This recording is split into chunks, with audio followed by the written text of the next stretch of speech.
puppies. They are so freaking cute. And hopefully you clicked on this video because you actually want good advice on how to search for a good breeder, to clear up all the misinformation you've been fed over the years, and how to spot bad breeders that you don't want to support. The dog breeding world has changed drastically since I was a junior handler in the 1990s, and my family bred entitled European Dobermans. So many people think you can just buy an AKC champion line dog for like $300 nowadays. They're pretty shocked when I tell them at minimum these dogs are going to cost them more than 3 times that amount. For about a decade now, I've been helping people to find ethical preservation breeders. I do all the legwork, the research, make the phone calls, add my clients to breeders' wait lists. But you know what they say. You give a man a fish and you feed him for a day. Teach a man to fish and you feed him for a lifetime. I'm hoping this video can help teach someone to fish. For thousands of years, we've honed dogs into specific molds for a plethora of purposes. With their wide variation in size, shape, color, coat type, and temperament, no other domesticated animal exhibits more physical and behavioral diversity than Canis familiaris, man's best friend. Careful selection over countless generations has developed dogs into the many breeds we know and love today. Breeds that share unique traits, behaviors, and instincts consistently passed down generation after generation. That consistency is key. Consistency breeds predictability. And because of this, you can find the perfect dog to fit your lifestyle, your needs, and your family. You want a hiking buddy? There's a breed for that. You want a dog that would never dream of going on a hike? There's a breed for that. You want a dog that's super trainable? Or maybe you don't care if they have 2 brain cells to rub together. There's a breed for that. What if you need a dog for a specific job, like herding your livestock, retrieving downed game, defending your property, or military and police work? There are breeds for everything. Occasionally, you will hear about an off-breed succeeding in a role it wasn't specifically developed for, and that absolutely happens, but generations of selective breeding exist for a reason, and purpose-bred dogs tend to predictably excel at the jobs they were created to do. Once you've narrowed down your search and made the decision on which breed best suits your lifestyle and needs, now it's time to look for a breeder. Anytime you tell someone you're getting a puppy, they may say something like, "It's a lot of work," or "It's just like having a new baby." Very rarely do I hear someone insisting you get a puppy from a reputable, ethical breeder. In fact, they usually insist you get a puppy from a shelter. But puppies are often difficult to find in shelters, and people have plenty of reasons for wanting a purebred puppy. There's absolutely nothing wrong with just wanting to raise your own dog. Shelter dogs are great, but they aren't right for everyone or every situation. Ethical breeder shopping can be daunting. The purpose of this video is to try and make the process a little easier, to teach you what to look for, what to ask, what to expect. These things aren't always as obvious as it may seem, and I've found over the years that people just have a lot of misconceptions about dog breeding. Hopefully, I can clear some of that up for you. First things first, what even is an ethical breeder? First of all, the word ethical is subjective, but I'm going to give you all the tools you'll need to make your own well-informed decision. Ethical breeders tend to be what's called preservation breeders. They work to preserve their chosen breeds to the original breed standard, breeding for structure, stable, breed-appropriate temperament, and health over maximizing profit. Not all, but some breeders may title their animals in conformation, performance, or sometimes even both. Don't let it be an immediate turnoff if a breeder doesn't title their animals. There are other ways to be an ethical breeder, such as health testing. I hear a lot of people insisting on health testing, but they don't really seem to know what it means. For instance, I've asked people who recently got puppies if the parents were tested, and they said, "Oh yeah, the breeder uses embark to test for genetic diseases." Now, as much as I like Embark, a lot of breeders who use it exclusively aren't really using it to health test. They're usually only using it to color test their animals to get the flashiest colors and patterns possible, so they can then charge premium prices for their puppies based on coat color. This is a huge red flag for an unethical breeder. Embark is great for detecting more simple genetic conditions like degenerative myelopathy, intervertebral disc disease, or progressive retinal atrophy. But the thing is, Embark can really only test for single gene mutations. It doesn't test for more complex multigenic congenital issues such as cardiac anomalies, hip and elbow dysplasia, luxating patellas, or brachycephalic obstructive airway syndrome, which is not a suitable substitute for full clinical diagnoses. So please don't be fooled. As I said before, typically breeders who are only using Embark are usually only interested in what colors, patterns, and coat types their dogs are capable of producing. A breeder who prioritizes color over structure, health, or temperament so they can charge more for certain trendy color and pattern combinations is not a good breeder. Health testing can cost breeders thousands of dollars, which is why purely profit-driven backyard and mill breeders cut corners and tend to opt out of it to better line their pockets. More comprehensive health testing is done through other means, like the Orthopedic Foundation for Animals, or OFA. The OFA has a CHIC program, that's CHIC, for Canine Health Information Center, and catalogs canine health screenings into a publicly viewable database. Each breed, in partnership with its breed club, has a number of required tests in order to fulfill the CHIC requirements. Dogs are then permanently identified via microchip.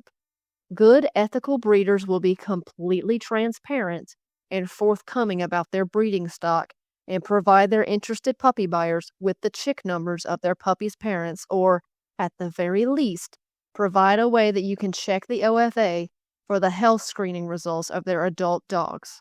By no means does CHIC certified mean the dog passed all of its testing with flying colors.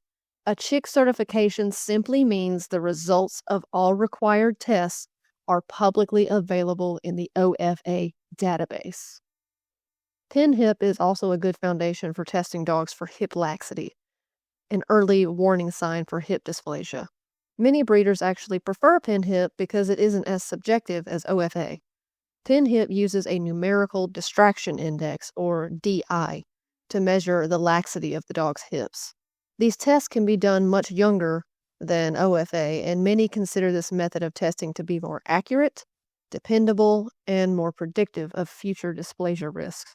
Breeders can avoid wasting time, effort, and money on titling a dog if there's too much laxity in the hips at 5 or 6 months old.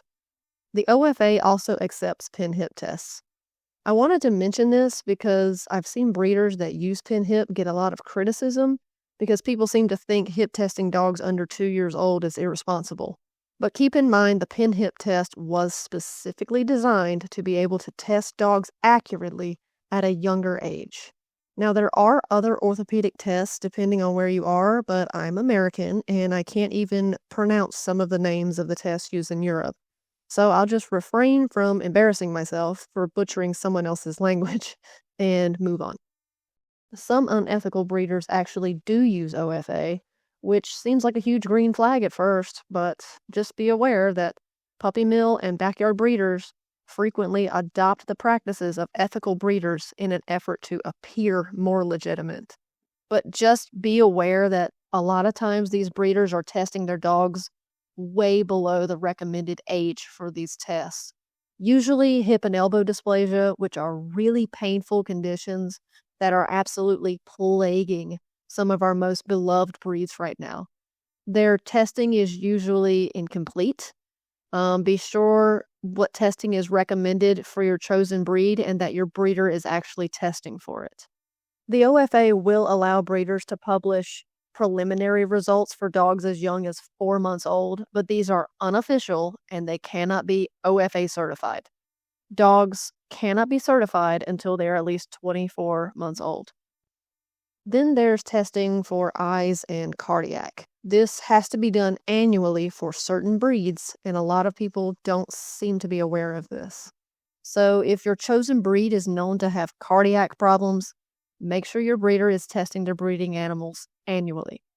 And then there are the breeders that just lie, all because their website claims a dog has been tested and posts the results. Do not believe it until you can see it for yourself on the public database. But OFA isn't infallible. All required testing is determined by the breed's parent club, not the OFA. And some clubs don't require certain tests that really should be required. Pugs, for instance, have a very high probability for hip dysplasia, with over 70% of tested dogs being positive for some degree of hip dysplasia. And yet, the parent club doesn't require OFA hip testing, and it is currently listed as optional. Respiratory grading is also currently optional for pugs, French, and English bulldogs. Just because a health problem is common in a breed doesn't automatically mean it's part of that breed's CHIC requirements. Breed clubs decide which tests are required, and those decisions are sometimes influenced by historical practices, evolving science, politics within the breed community, and concerns about maintaining genetic diversity. Even so, good breeders still test for these issues sometimes, and they are transparent about the results. All right, enough about health testing. Let's move on to some more common misconceptions. The first thing I want to mention is AKC registration. I see a lot of confusion when it comes to registering dogs with kennel clubs, particularly the AKC or American Kennel Club. All because a breeder's animals are AKC registered, it doesn't automatically mean those dogs are good quality, and it does not mean that breeder is ethical. Just keep in mind that purebred does not always mean well-bred. People also seem confused when someone states their mixed breed dogs are AKC registered. Crossbreeds can actually be registered with the AKC Canine Partners Program. The dog will have a registration number and everything, and it'll be eligible to compete in AKC sports and events, and it can even earn titles. Speaking of titles and champions, a breeder claiming their dog has champion bloodlines means nothing, okay? I know it used to mean something, but if somebody says that, just take it with a grain of salt, because that champion was probably like 6 generations ago and is absolutely pointless now, and they're just trying to upsell the dog. Moving on, another misconception, a lot of people think of this when they think of a puppy mill. Tiny, dirty cages with multiple dogs in the same kennel, poop and pee everywhere. But I just want you to know that some puppy mills are fancy, like really fancy. A puppy mill is a commercial dog breeder that prioritizes financial profit over the health, comfort, and genetic well-being of the animals, plain and simple.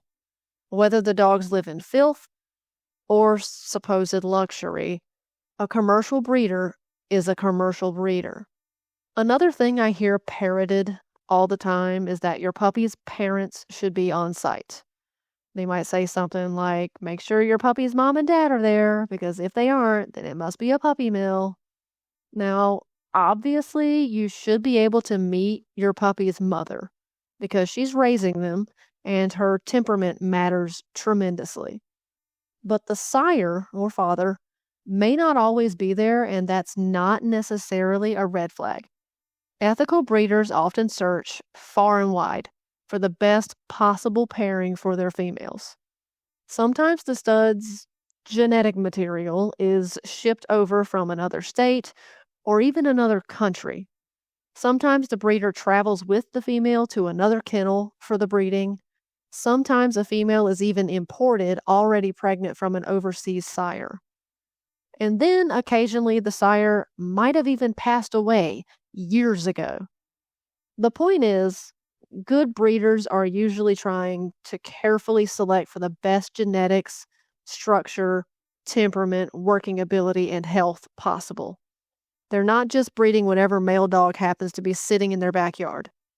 In fact, breeders that repeatedly breed the same exact male to the same exact females over and over without any discernible goal besides just pumping out puppies can actually be a big red flag.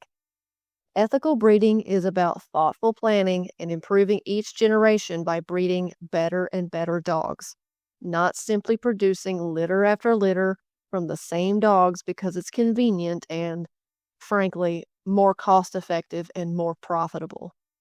I only recently became aware of people not believing that temperament is genetic, that it's all about how the dog is raised.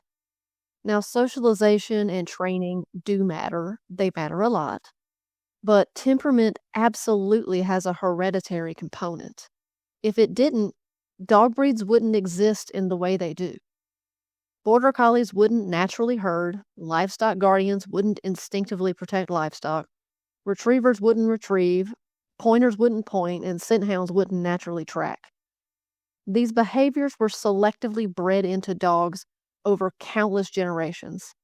Temperament doesn't mean every dog of a breed has the exact same personality. Personality is individual to that animal. Temperament refers more to inherited behavioral tendencies like confidence, sociability, prey drive, resilience, energy level, trainability, and stability. Temperament, not personality, determine whether a dog tolerates a child pulling its tail or a dog spinning around and biting the child's face off. Training and environment shape a dog, but genetics set that foundation. Ethical breeders understand this and carefully select for stable, breed-appropriate temperaments generation after generation. Then there's the people who freak out about inbreeding. Inbreeding or line breeding is something that breeders use to concentrate desirable traits in their dogs. Some breeders really inbreed a lot, but others don't. It's entirely up to you how much inbreeding or line breeding you're personally okay with. The truth about inbreeding is actually pretty simple. The purpose of it is to try and replicate a certain exemplary individual animal in that pedigree. If this individual is clear of all health issues, has a great temperament, and wonderful structure, then theoretically, no real issues should arise from inbreeding to that animal. Inbreeding in some breeds is worse than others. Breeds with smaller gene pools are subject to either heavy inbreeding or something called outcrossing, when similar breeds are added for genetic diversity. Examples of this are when Dalmatians were outcrossed with English pointers to correct a genetic issue, and when Neapolitan Mastiffs and Rottweilers were used to help in the recovery of the nearly extinct Cane Corso in American lines, which is why today DNA tests of Corsos and Corso mixes often show traces of Neo and Rotti, though more unscrupulous breeders used Boxer, Pitbull, Presa, American Bulldog, and Bully in their Cane Corso lines. Corsi today are getting really popular, and it does rub some people the wrong way when they're told their Corso lacks type or is out of standard or looks mixed. But sadly, it's the truth. I've seen so many people posting their Corsi online, and it's pretty clear they got them from bad breeders, which is really concerning given that temperament issues can be a big problem in such a large, powerful dog. So please be careful. Back to inbreeding. There's a legendary breeder just 15 minutes from me who regularly inbreeds his dogs, and they're extremely healthy, highly sought after worldwide, and are very long-lived. I will point out he is a professional, and he has been doing this for decades. He knows what works and what doesn't because there's a lot of trial and error when it comes to breeding in general, but especially inbreeding. I wouldn't trust just anybody who is inbreeding their dogs. This guy has it down to a science. But the truth is, all purebred dogs are inbred to some extent. Keeping bloodlines pure requires some degree of inbreeding, And some people simply aren't okay with that, and that's fine. But you should know that all because your shelter mutt is mixed bred does not mean it is not inbred, and it does not mean that it's healthy.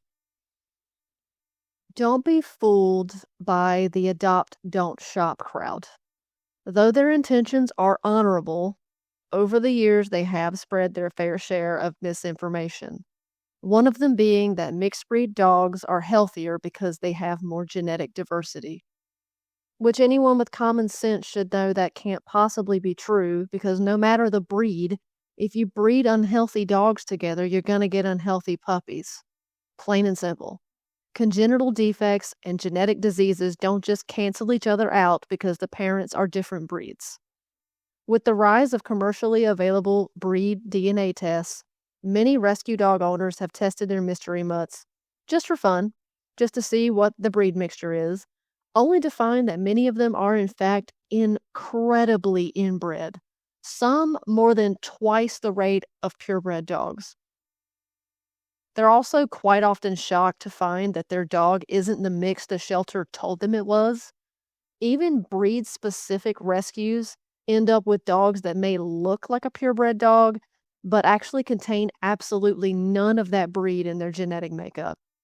Shelter dogs are mystery mutts.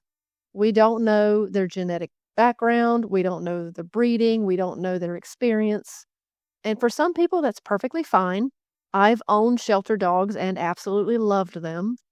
But for some people with smaller animals, small children, elderly housemates, and so on, they need that predictability that comes with purebred dogs. And shelter dogs are just too much of a risk.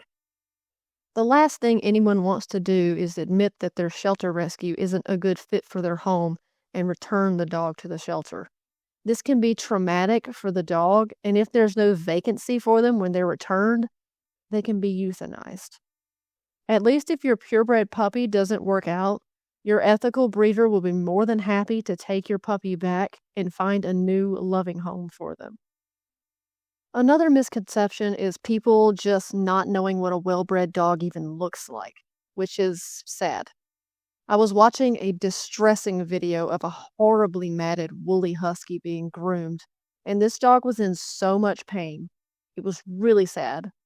I left a comment stating that I hated that breeders were intentionally breeding these dogs to have these coat types, and I had so many people replying to me saying things like, "What do you mean? The dog is supposed to look like that." And "It's a functional coat. It keeps the dog warm." And "It's just a husky." I was shocked that people think this coat is standard. You don't see this coat in show rings because it's against the breed standard. It was then I realized I wanted to make this YouTube channel and this video. People need to be educated. But first, they actually need to care enough to bother to be educated at all. It would greatly benefit you to properly familiarize yourself with your chosen breed's breed standard, so you'll know a well-bred dog from a poorly bred one. You need to know what your chosen breed is supposed to look like, and I don't just mean color. You need to know proper structure, head to tail. Familiarize yourself so you don't fall for out-of-standard dogs. Now, what I mean by out of standard is a dog that is not to the standards set forth by the breed club. For instance, and I know you see them everywhere, but did you know that black French bulldogs are actually not standard?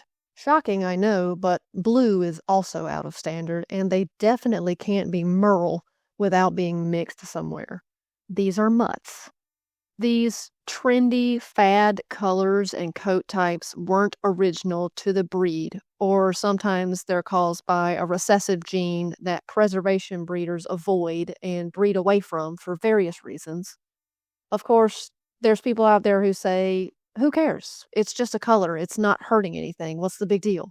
Well, unethical breeders, naturally, if there's money to be made, will exploit these out-of-standard characteristics by breeding for them intentionally, marketing them as exotic and rare, and then charging outrageous prices for them. Again, anytime a breeder is breeding exclusively for anything other than structure, temperament, or health, that's a red flag. Just keep in mind the proper breed club standard for your breed and be aware of breeders intentionally breeding out of standard dogs for color, coat type, excessive wrinkles, teacup sizes, extreme features, etc. These are not ethical breeders. Please do not support them. But if you're still dead set on getting an out of standard dog, just keep all of this information in mind and be prepared for things to not go the best. In other words, make sure you get insurance. Now, I've certainly seen some color breeders that actually did all their health testing and everything could end up being perfectly fine for you and your new puppy. But those breeders are difficult to find. Also, keep in mind that most of my previous clients that went against my advice in favor of a cute or trendy puppy ended up really regretting their decisions.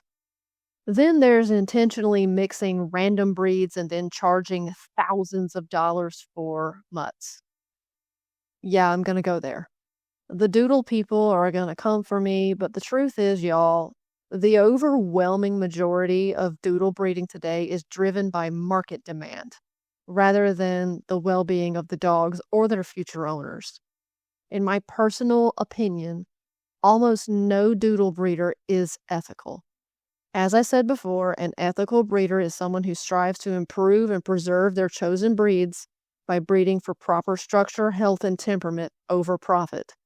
Since doodles are just random crossbreeds with no real purpose other than being a product, there's no breed improvement or preservation to strive for. There's no standard to adhere to. There's no set structure to attain. These dogs can't earn confirmation titles. Therefore, doodle breeding is purely profit-driven. Sadly, people still buy these dogs. I just can't imagine paying as much as I paid for my brand new Honda Civic for an unregistered, unproven, and untested crossbreed dog. I don't think it would be a stretch for me to say a lot of these people are buying these dogs as status symbols rather than as a member of their family. That's my issue with the people that breed and support doodles. My biggest issue with the doodles themselves really comes down to they're just not a breed. When you're just randomly crossing dog breeds, you lose that consistency I talked about earlier. And with that loss of consistency, you lose the predictability you get with well-bred, purebred dogs from long-established bloodlines. These doodles, sometimes they end up way bigger than the owner anticipated. Their coats are an absolute mess because they're a mix of poodle hair with some sort of shedding breed like a Labrador. They're not always hypoallergenic. They're not always non-shedding. And a lot of them are really mentally unstable. I've known several groomers now who absolutely dread grooming doodles because the dogs are just so aggressive and almost always matted. And that's what you get when you cross incompatible breeds, when you don't breed for temperament, when you breed on a puppy mill level and the puppies miss out on that crucial early socialization that they'll especially need if they're going to be professionally groomed every 2 months for the rest of their lives. What you don't get is the best of both worlds, like these breeders try to claim. That's not how genetics work. There's no way to determine which genes each parent is going to pass on into which puppies. You could end up with a puppy that gets the worst of both parents. So just be prepared for that, especially if you're getting a first-generation mix. I do have to mention, though, that there are a few small multi-generational breeding programs out there that are striving for consistency and predictability and trying to establish a standard, such as the Australian Labradoodle. I do have my own issues with this, like, just why? We already have existing breeds that fill the roles these breeders are trying to shoehorn a mixed breed dog into, and we have plenty of historic companion breeds already. So I don't see the point. Not to mention there are many different breeding programs for this budding breed that are disconnected, and the breeders can't seem to agree on what should be standard for their new breed. I also wouldn't put it past puppy mill breeders to advertise their random doodles as Australian Labradoodles to try and money grab and scam people. I just can't trust it. Maybe sometime in the future, but not right now. While we're here, I'm just going to quickly run through a few more big red flags you should watch out for. I'm not going to go into major detail, and breeder and kennel names are going to be censored. If you just so happen to recognize some of these screenshots, then that's completely out of my hands. But here we go. I just wanted to mention a few things. Facilities breeding multiple breeds. And I don't mean like a couple that's breeding Cairn Terriers and the other one's breeding Wire Fox Terriers or something. I mean one facility breeding Pugs, Frenchies, Shih Tzus, Chihuahuas, Boston Terriers, Yorkies, and Pomeranians all at the same time. That is entirely too many breeds. There's no way that's not a puppy mill. USDA licensing can also be a major red flag. A United States Department of Agriculture breeder license generally means the breeder falls under the Federal Animal Welfare Act regulations for commercial dog breeding operations. The key word being commercial. Steer clear of these places. Next is guardian homes, not to be confused with breeding partners. Typically, mills and backyard breeders will utilize something called guardian homes for their breeding dogs, and they'll dress it up as something great because their dogs are, quote, raised in loving homes, unquote, instead of facilities. But any ethical breeder also raises their dogs in their homes because they don't have 63 dogs and 18 litters on the ground at any one time. The use of guardian homes allows mill breeders to spread their breeding dogs across multiple properties so they can have more animals and avoid certain state laws regulating the number of animals on a single property. They essentially outsource the care of their adult breeding dogs. Anything to cut costs. But they also do it so they don't have to pay licensing fees or submit to kennel inspections like the USDA licensed breeders I just mentioned. Another kind of surprising red flag is pyramid schemes. A lot of these breeders insist that their buyers use NuVet, which is a pet vitamin and supplement MLM that gives kickbacks to breeders. It has no scientific or veterinarian approved backing. They also insist on feeding Pawtree and Life's Abundance pet foods, which they also get kickbacks from. Some of their contracts even state that their puppy health guarantees are void if you don't feed these foods and supplements. Then there's the really scary anti-vax people. Some people just straight up don't vaccinate. Others do very minimal vaccination. I even saw one breeder who said she only gives half doses because her dogs are small. Vaccines are not weight-based, by the way. Some also fearmonger to scare people away from vets and then insist you use their supplements and their other products to keep you dependent on them. It's very predatory.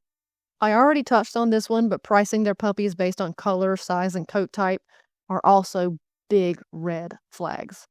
Another one, some of these breeders are breeding dogs way too young or way too old. Some people may not see an issue with breeding a 10-month-old male to a 12-month-old female, but remember, health testing for orthopedic issues can't be certified until the dog is finished maturing at least 24 months old. Just like when you buy anything, it could benefit from looking at some reviews of the company and the product before you commit. A lot of these bad breeders have poor customer and employee reviews, citing deplorable facilities, sick dogs, no clean water, no adult dogs on site, and shady brokers. And I can't believe I have to mention this, but don't rely on the reviews the breeder posts on their own website. Obviously, those are going to be biased, and they could even be fake. Now, this one is a bit of a pink flag, if you will, or yellow, whatever. But seeing a breeder advertised on television or a highway billboard kind of seems sketchy. Advertisements like that cost a lot of money. And typically when I look into these breeders, their breeding dogs aren't tested, titled, or proven. I think they should be spending that money on properly vetting their breeding dogs. Also, advertising on such a large scale often means these breeders have a very large number of puppies available to meet such high demands that this type of advertising typically brings. So more than likely, it's a puppy mill. Another one that isn't necessarily a bad thing, but breeders with an active social media presence. People tell you not to buy puppies from Facebook or Instagram, but I actually found my breeder through Facebook. My breeder posts her adult dogs, her planned breedings, her health testing results, dog shows, champion titles, performance titles, pedigrees. She's very proud of her animals and loves showing them off. This is a great breeder, in my opinion. I mean, I bought a puppy from her. But then there's breeders who only ever post their breeding announcements and their puppies. That's all. Nothing else. Nothing to prove why their dogs are worthy of being bred. Red flag, in my opinion. Last but not least, the one that irks me the most is just a complete lack of transparency. I hate clicking on a breeder's webpage and only seeing puppies for sale with absolutely no way to see even a picture of the parents. Breeders will also claim to health test, but then offer absolutely no proof. You shouldn't be getting trust me bro vibes from your breeder. What's worse, and it does get worse, some breeders even refuse to share health test results, pedigrees, or even photos of their adult breeding dogs unless you pay them, which is absolutely outrageous. All right, enough of red flags.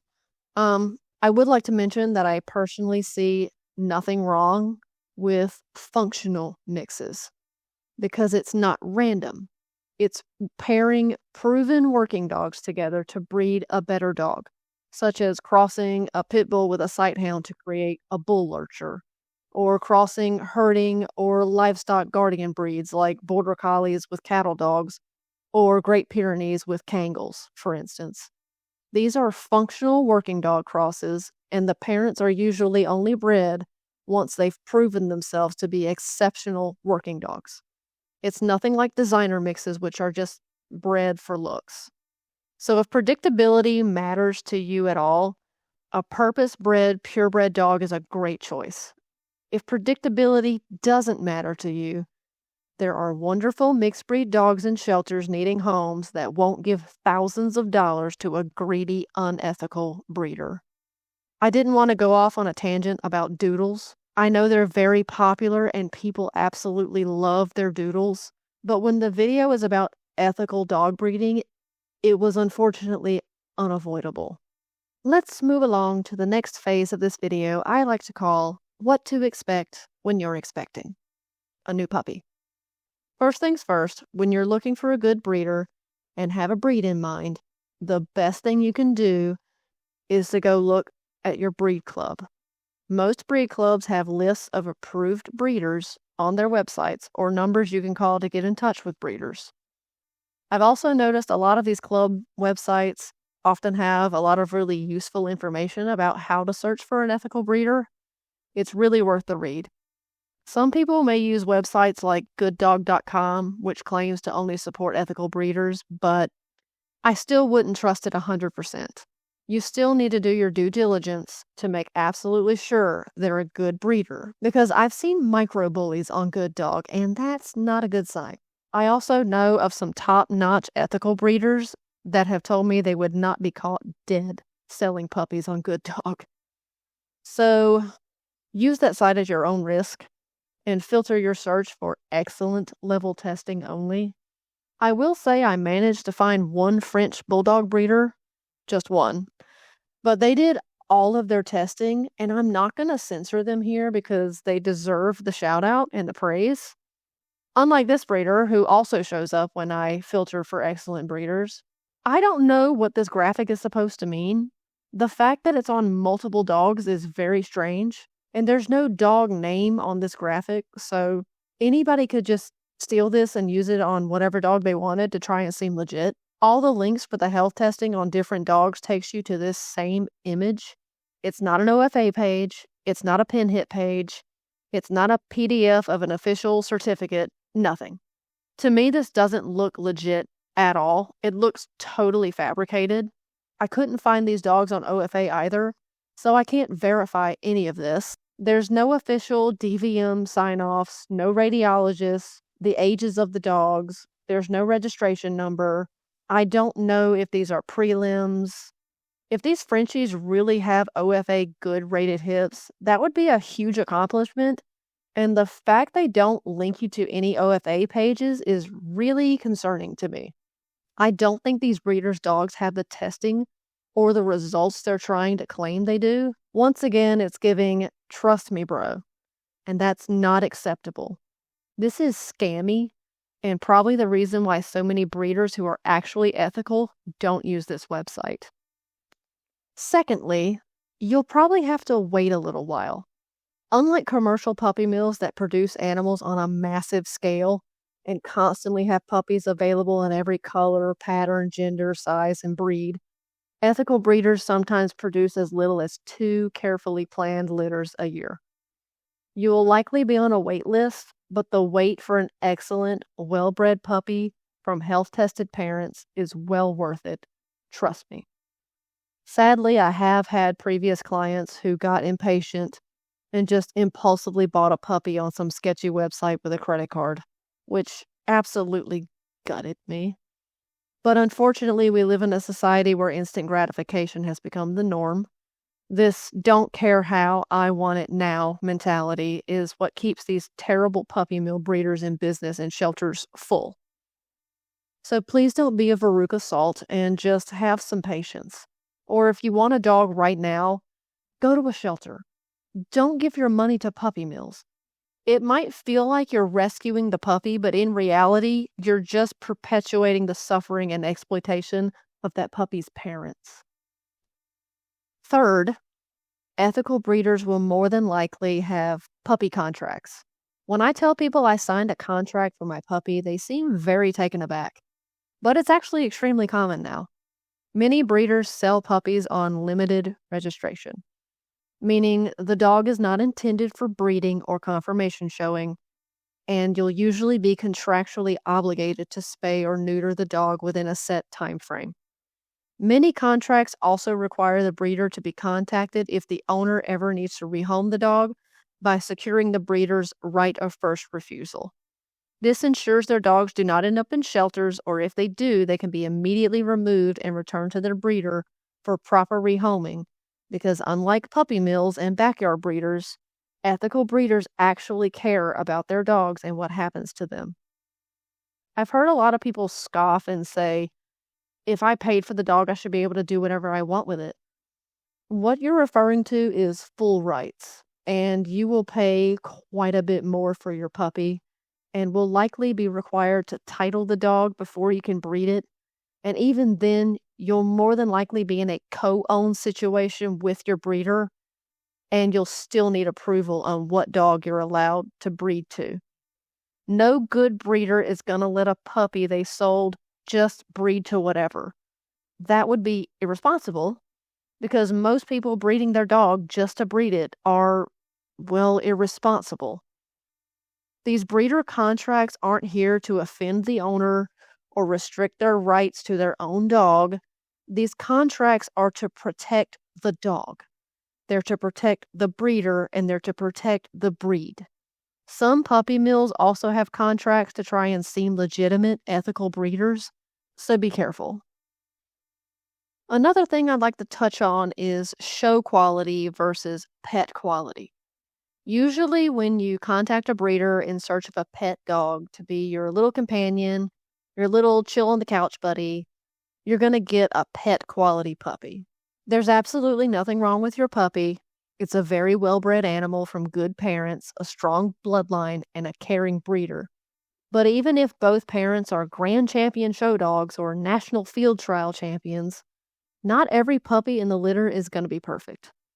In fact, no dog is truly perfect, and every conformation breeder strives to produce the puppy that is as close to perfect as possible by keeping back the best puppies for breeding and titling or sending them to show homes. The rest are sold as pets. So your pet quality puppy may have a few conformation flaws. Sometimes it's something as simple as his mother stepped on his tail as a baby and now there's a kink in it. It's really not a big deal most of the time. My puppy, for instance, has an incorrect bite, which is a disqualification in the show ring. So she was sold to me under a pet contract. Meanwhile, 4 of her 5 remaining siblings went to show homes and will probably eventually contribute to their breed. Pet quality dogs from champion show lines are wonderful animals, but they are pet quality and they shouldn't be bred.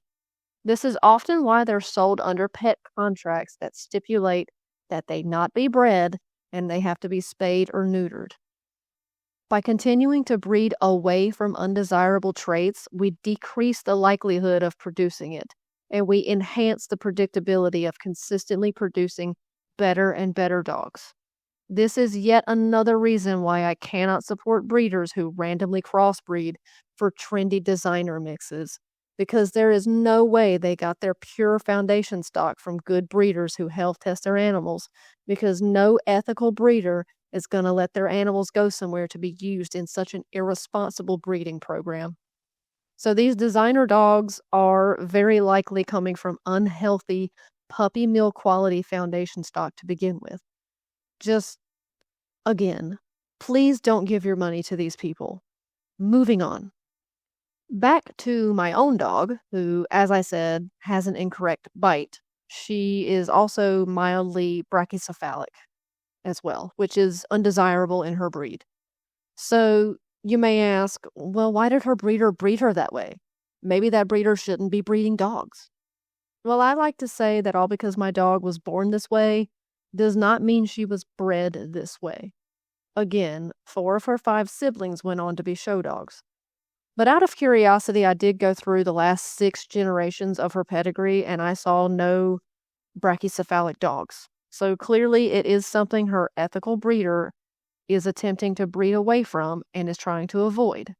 I just want you to know, even if every dog in your puppy's pedigree is gorgeous and correctly conformed and there's just a picture of health and breed type, does not mean the bloodline is not producing flaws.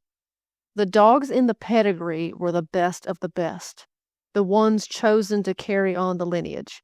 What you don't see is their litter mates who didn't make the cut and were deemed pet quality.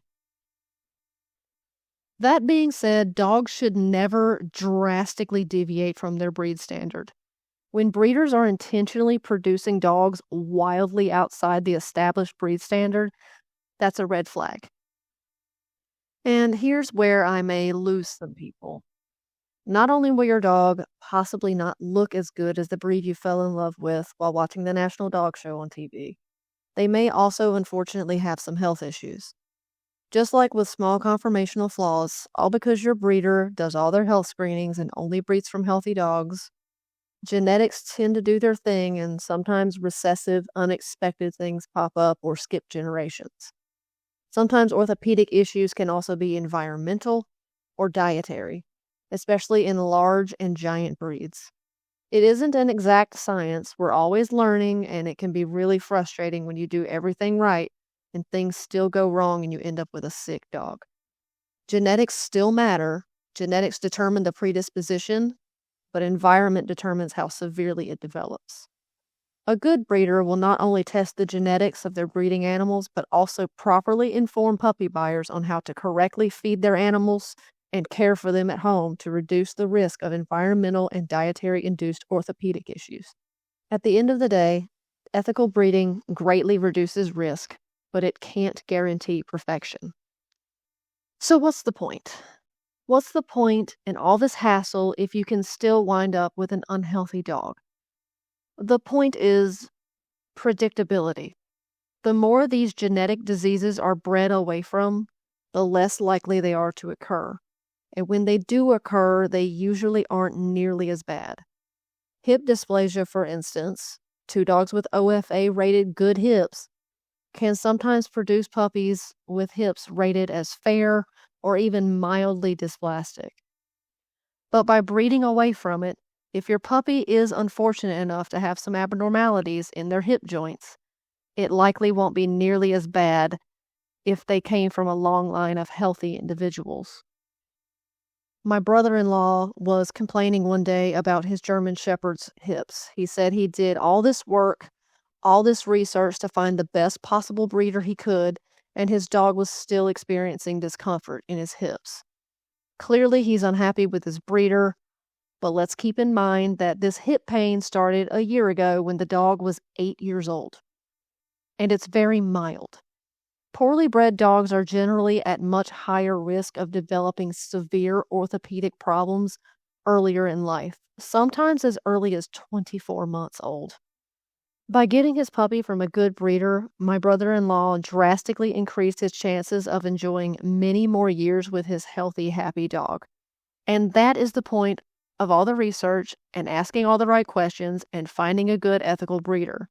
You're stacking the odds in your favor of getting a healthy animal with correct type, form, and temperament. Before I close off this video, I just want to be real with y'all for a moment. It was difficult for me to make this video. It felt pointless. It felt hopeless because I just see so many people online that just don't care. Some of them will come right out and just say it. They don't care. They name their dogs these horrible, demeaning, humiliating names. They use them up and just dump them. They don't care about them at all. And it's not just online. I've told people about serious health problems in certain breeds, how designer dogs are bred in puppy mills, and they have straight up told me to my face, I don't care, I still want one. I told a lady who wanted a Cavalier about the horrifically painful neurological condition a lot of them have, syringomyelia, and she cut me off and said she didn't care. I did get to meet this puppy shortly after she got him, and he yelped when his ears were touched. I did follow her online for a while, and that dog completely disappeared from all of her social media just 2 years after she got him. I don't know what happened to him, but he was just 10 weeks old when I met him, and he was already in pain. So to wrap things up, dogs are living creatures. Genetics are complicated, and sometimes things can still go wrong. But ethical breeding exists to stack the odds in favor of healthier dogs, stable temperaments, and predictable traits, which is what dogs deserve. They deserve to live long, happy, healthy lives. Good breeders aren't the reason shelters are full. They aren't pumping out endless litters for a quick buck or breeding whatever trendy color sells the fastest. They carefully plan complementary pairings, health test their dogs, support their puppy buyers, and take responsibility for every dog they produce for its entire life. Whether you ultimately choose a purebred dog from an ethical breeder or a shelter dog in need of a home, what matters most is making informed, responsible choices and understanding exactly what kind of dog fits your lifestyle. Do your research. Ask questions, think critically. Don't support unethical breeding practices just because a puppy is cute or trendy. And remember, a well-bred dog isn't just about looks. It's about health, temperament, predictability, and preserving the incredible diversity and purpose that dogs have carried beside us for thousands of years. Thank you for watching. Thank you for caring.